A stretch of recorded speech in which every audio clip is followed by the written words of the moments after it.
এখানে থাকো তুমি? Yes ma'am. আর বাবা কোথায় তোমার?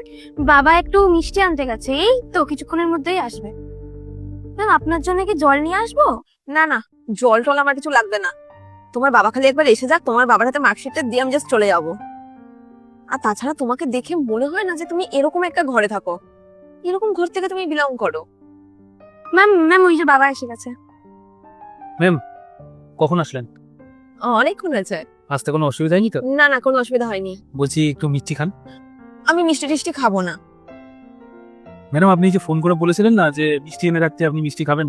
হ্যাঁ, কিন্তু আমি মিষ্টি খাবো না, মিষ্টি আমার পছন্দের নয়। তাহলে একটু জুস বা কোনো ঠান্ডা আনিয়ে দিই।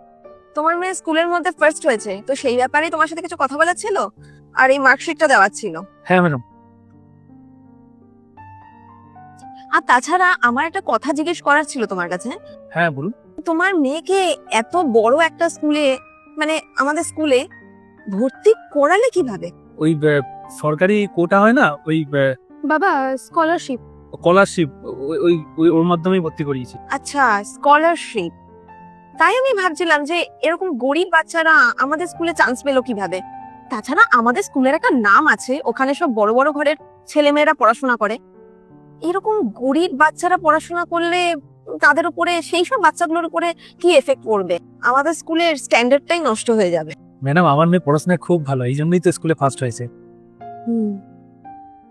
আমি তো ভেবেছিলাম এ কোনো বড়লোক ঘরের মেয়ে হবে, এ তো গরিব ঘরের মেয়ে, বস্তিতে থাকে। উফ কি বিচ্ছিরি গন্ধ, তার মধ্যে আবার ফ্যানও নেই। উফ কি গরম। কি হয়েছে ম্যাডাম? অ্যাক্সিডেন্ট।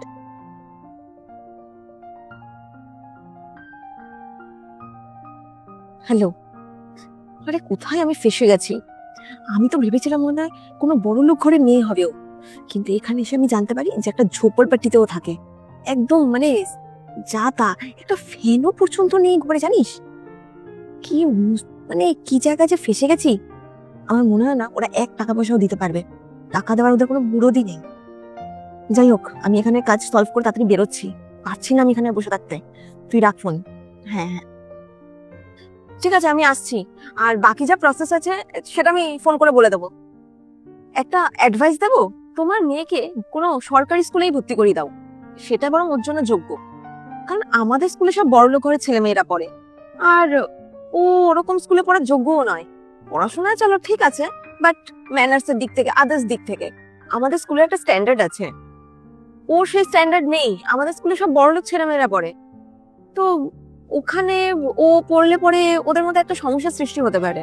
সেটা ওর জন্য হতে পারে এবং ওদের জন্যও হতে পারে। আর তাছাড়া আমাদের স্কুলের সব স্টুডেন্টরা, ছোট থেকে ছোট স্টুডেন্টরা পর্যন্ত ইংলিশে কথা বলে। হ্যাঁ, ও তো ইংলিশ পারেই না বলতে। কিভাবে ওর ক্লাসের মধ্যে, পুরো স্কুলের মধ্যে ফার্স্ট হলো, আমি এটাই বুঝতে পারছি না। যাই হোক, যত তাড়াতাড়ি সম্ভব তুমি ওর নামটা স্কুল থেকে কাটিয়ে নাও, তাতে ওর জন্যও ভালো হবে আর আদার স্টুডেন্টদের জন্যও ভালো হবে। আমি আসলাম, এমনিও আমার অনেকটা টাইম ওয়েস্ট হয়ে গেছে। Ma'am 1 minute. ম্যাম আপনি জানেন আমি স্কুলে ফার্স্ট কি করে হয়েছি? আমি আমার বাবার জন্য ফার্স্ট হয়েছি।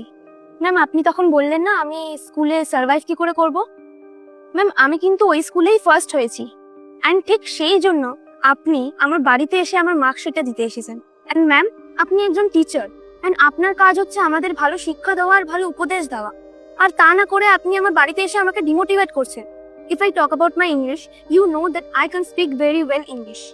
You should not judge anyone by their caste and color, because we all are equal and English doesn't determine our ability.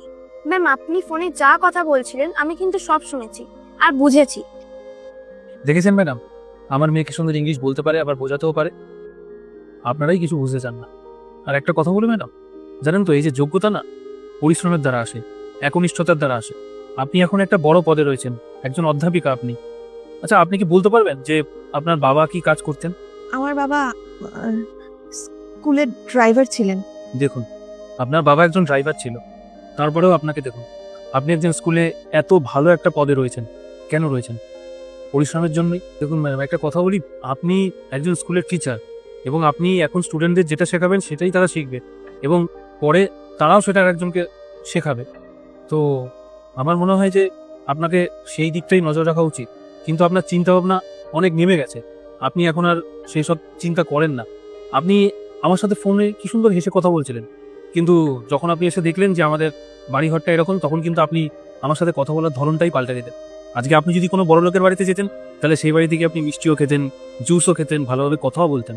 কিন্তু এখানে আসার পরে আপনার যখন দেখলেন যে এরকম, তখন আপনি ভাবলেন যে এদের তো কোনো কিছু করার ক্ষমতাই নেই, বা এরা কোনো কিছুর যোগ্যই না।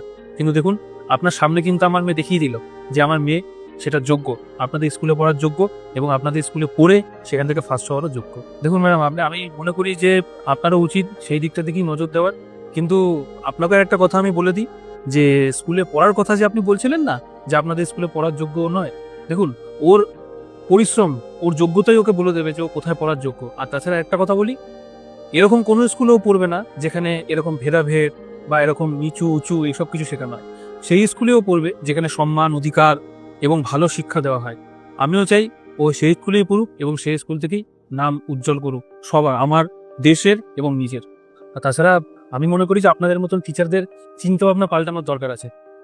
যাই হোক, আপনাদের মতন টিচারকে নমস্কার। আর আপনাদের ওই স্কুলে আমার মেয়ে আজকের পর থেকে আর পড়বে না, আপনি এবার আসতে পারেন।